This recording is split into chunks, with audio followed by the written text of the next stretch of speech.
All protocols observed. In the interest of time, I will go straight into my tribute to my father. My loving dad, fun sense of humor, and sharpest dresser. I will always appreciate your gentleness. You corrected me with keen tenderness. Dad, they say that children do what they see. I remember us waiting outside of the church, service after service, late into the afternoon, as you listened and talked to the washirika. Sometimes it seemed to take so long. You diligently took the time to uplift and encourage them on their individual issues. You taught and you encouraged. This is the baton that I want to take up from you as I continue with this race. I will miss you so much. Your stories, I wish I had written them all down. The boundless energy that you would bring with you to all gatherings. The smile that came so easily, that lit up your entire face. That laugh that filled a room, and your prayers before sunrise. You taught me that God answers prayers through people. You always sought to be that person that God would use. You gave with no reserve. And what a life you lived because of trusting God and taking him at his word. My prayer is, even as this mighty general, this mighty oak tree falls, Christian soldiers as numerous as many seeds will rise to take up and continue where he left off. God bless you all.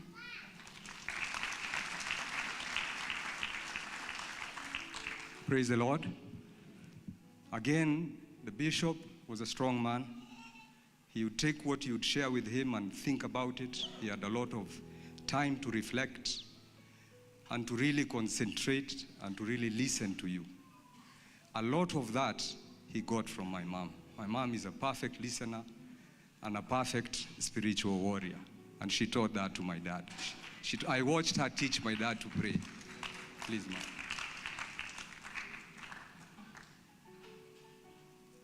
I salute you all in the name of Jesus.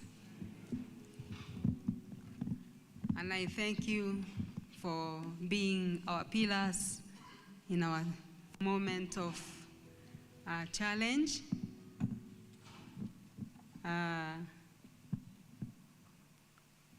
And we understand that he's only sleeping. And if he had a chance to come back, he would say no. So we are content and we thank God. Now, my name is Gloria, as you have heard. A name that I had to acquire after they called me Ida for a long time.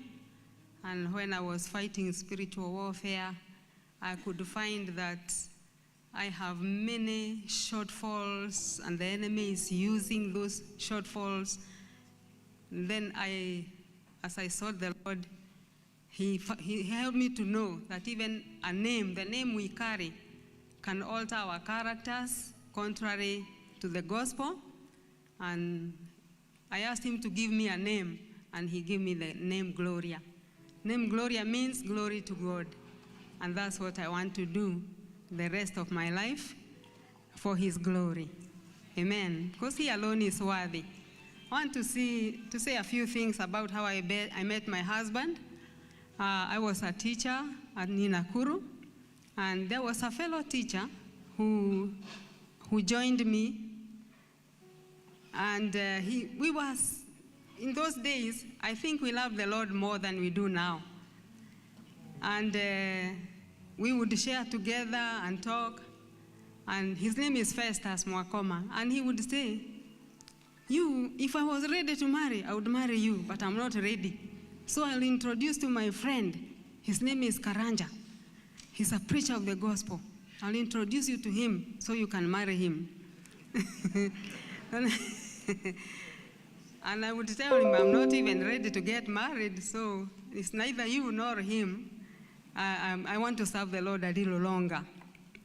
And after some time, that the Lord spoke to me.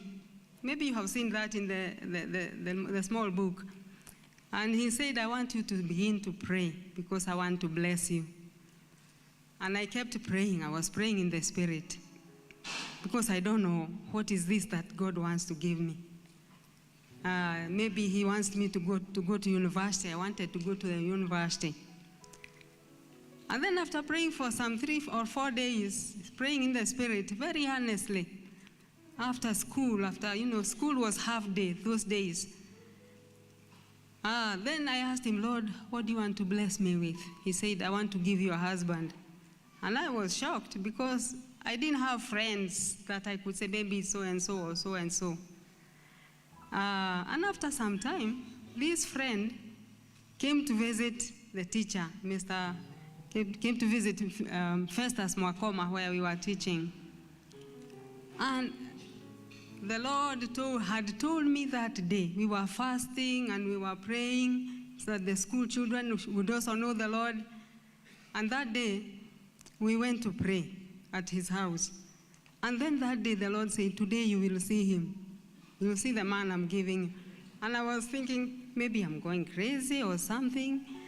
And he told me, before that sun sets, you will see him. And sure enough, the friend came because Philip will seek his friends wherever they are. He will seek his friends, no matter how far. He will go to any length to keep friendship alive. And so that day, when he came to visit Festus, and Festus had gone out for a while. When he came back, he was holding Philip in his shoulder. And the Lord said, this is the man. He said that to me. This is the man I'm giving you to be your husband. And the rest is history. Let me tell you, this man in my life has been a blessing I cannot describe. Because he has taught me, it's like he raised me. I was hot-tempered, I don't know. I don't know how to describe the before and what effort and in much love he has put to improve me.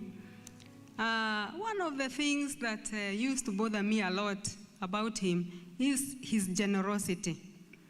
Because Philip was so generous, he would even borrow to give someone in need. And then it doesn't matter what it was at hand.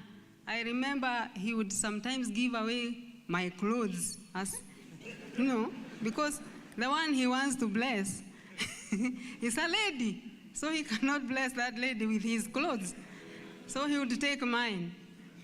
And then there was one particular one he gave, and I tried to retrieve it. And that lady said, you go and buy another one like it. But you see, it was so rare because it was from US. It was just like, it was so part of me, I still remember it. And then he told me, when he married me, he told me, I will not be teachers for long because I have a call of God in my life. So get ready to be married to a full-time preacher. And I said, that's fine. If it's to the Lord, if the Lord has spoken, that's good enough. So after we got a baby, Vicky was about 1 month old, our eldest. I heard him crying in the bedroom. And I woke up. I said, darling, why are you crying? Why are you crying?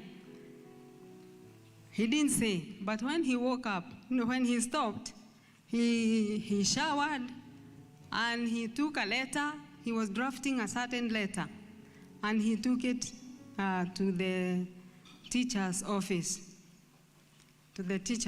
And later he told me, the Lord has called me to full-time ministry, as I told you, and I have to go.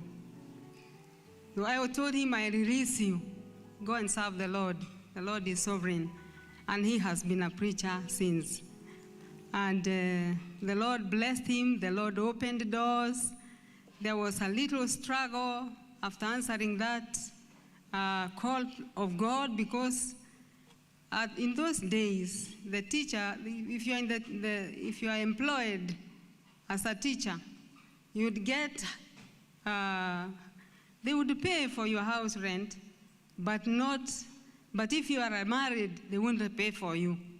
The husband is the one who would be paying. So there was much struggle with nitty-gritty and the struggles of ministry, but the Lord came through for us in ways we cannot describe.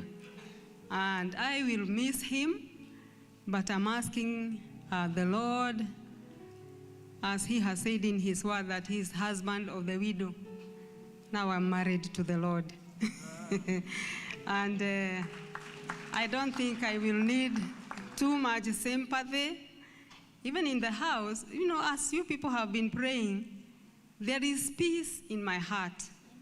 And I really want to thank you, each of you who have been praying. And I know the Bible says, peace I give unto you, not as the world gives. So his peace will stay with me. Those who are with me in the house are encouraging me. They are telling me, eat, don't do this, don't. I'm reminding them, I am strong. The Lord has strengthened me. So rejoice. Amen. God bless you all for every effort you have put to help us and to stand with us. May the Lord bless you abundantly. Thank you.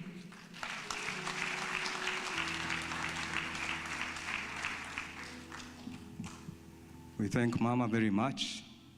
You can hear Bishop is well represented. Amewacha familia mzuri, hajawacha familia mzuri. Kazi itaendelea, haitaendelea. Tunaomba maombi. We need your prayers. The bishop left. We are here to celebrate him. And MC, you will allow me to break protocol a little, please. There's a few things I need to clear because he has left us as much as we are here.